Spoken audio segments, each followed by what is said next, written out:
స్థానిక సంస్థల ఎన్నికల్లో 2026 జనవరిలో నిర్వహించేందుకు రాష్ట్ర ఎన్నికల సంఘం సన్నాహకాలు 5 ఏళ్ల పదవీకాలం ముగియడానికి 3 నెలల ముందుగా చట్టంలో ఉన్న వెసులుబాట్ల మేరకు ఏర్పాట్లు చేయాలని నిర్ణయం.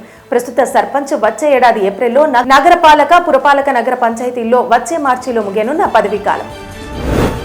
తిరుమల వెంకటేశ్వర స్వామివారి సేవకు వచ్చే వాలంటీర్లకు శిక్షణ ఇచ్చేందుకు అర్హులైన శ్రీవారి సేవకులు దరఖాస్తు చేసుకోవాలని తితిదే చైర్మన్ విజ్ఞప్తి. తితిదే వెబ్సైట్లో సేవకు సంబంధించిన నూతన మాడ్యూల్ను ప్రారంభించిన ఈవో, అదనపు ఈవో శ్రీవారి సేవలో సంస్కరణలు చేపట్టామని బిఆర్ నాయుడు వెల్లడి.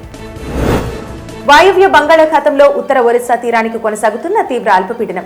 ఈ ప్రభావంతో రాష్ట్రంలో పలు ప్రాంతాల్లో భారీ వర్షాలు, మిగిలిన ప్రాంతాల్లో తేలికపాటి నుంచి మోస్తారు వర్షాలు కురవచ్చని తెలిపిన వాతావరణ శాఖ.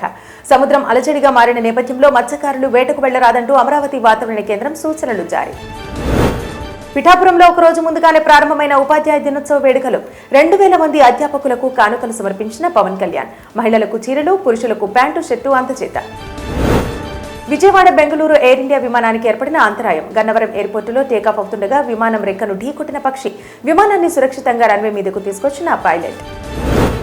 వాతావరణ కారణంగా పాము కాట్లు పెరిగే అవకాశం ఉందని హెచ్చరించిన ఓ అధ్యయనం. ఈశాన్య రాష్ట్రాలు మరియు ఉత్తరాది రాష్ట్రాల్లో దీని ప్రభావం ఎక్కువగా ఉండే అవకాశం ఉందని వెల్లడి. ఇండియన్ కోబ్రా సహా 4 రకాల పాములు ఉపఖండంలో ఎక్కువ పాము కాట్లకు కారణమవుతున్నాయంటూ స్పష్టం.